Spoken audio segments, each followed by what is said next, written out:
পৃথিবীর সকল জীবজন্তু দৈত্য দানব মারা যাবে। জমিন ও আসমান কম্পিত হতে থাকবে। জমিন ফেটে যাবে, বাড়িগাড়ি পাহাড় পর্বত ধ্বনিত তুলার মতো উঠতে থাকবে। অতঃপর শুরু হবে এক নতুন জীবন, সেই জীবনের নাম আখিরাত।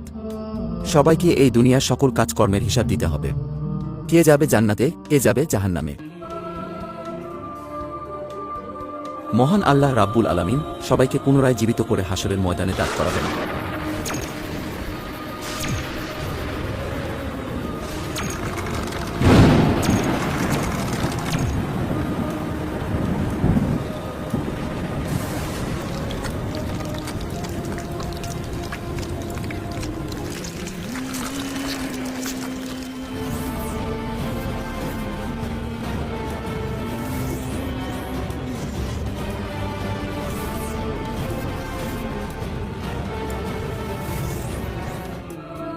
সেদিন প্রত্যেক মানুষকে 5টি প্রশ্ন করা হবে। হাদিস শরীফে এসেছে, কিয়ামতের দিন কোনো আদম সন্তান 5টি প্রশ্নের উত্তর দেওয়া ছাড়া এক পাও নড়তে পারবে না।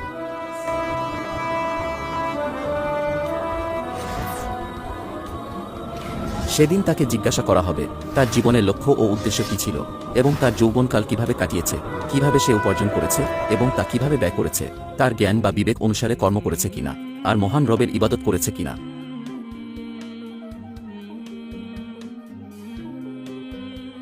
সে নিজের স্ত্রীকে আগুনে পুড়িয়ে হত্যা করেছে, অতঃপর সে জাহান্নামী।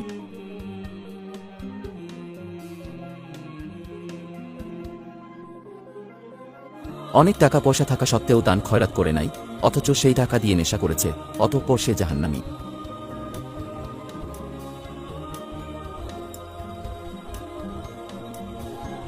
সে একটি মেয়ের সাথে জিনা করেছে এবং সে সর্বদা খারাপ কাজে লিপ্ত থাকত, অতঃপর সে জাহান্নামী।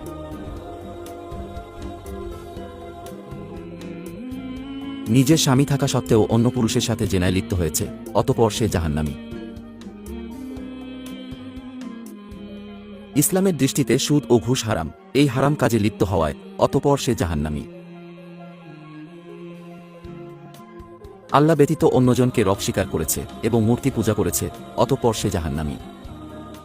যারা তাদের কৃতকর্মের কারণে জাহান্নামে যাবে, তারা অনন্তকালের জন্য জাহান্নামের কঠিন শাস্তি ভোগ করতে থাকবে।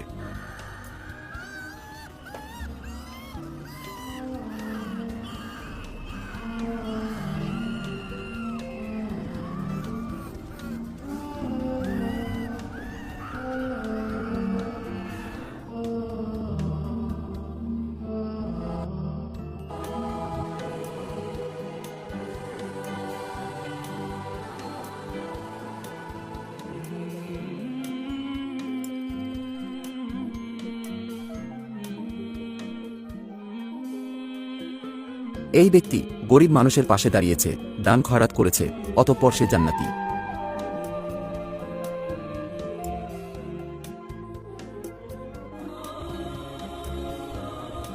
সে হালাল পথে টাকা রোজগার করেছে এবং নামাজ কালাম আদায় করেছে, অতঃপর সে জান্নাতি।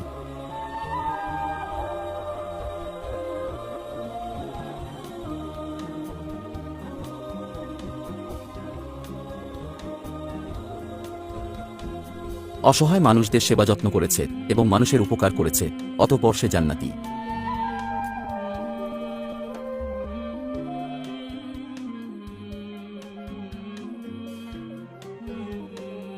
কুরআন ও হাদিসের কথা শুনে তওবা পাঠ করেছে এবং মহান রবের উপাসনা করেছে, অতঃপর সে জান্নাতি।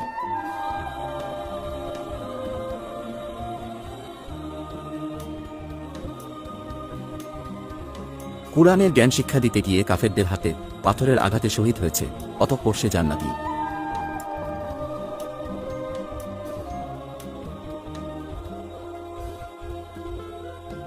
যারা তাদের ঈমান ও আমলের কারণে জান্নাতে যাবে, তারা অনন্তকালের জন্য জান্নাতের নাজ নেয়ামত উপভোগ করতে থাকবে, যা কখনো শেষ হবার নয়।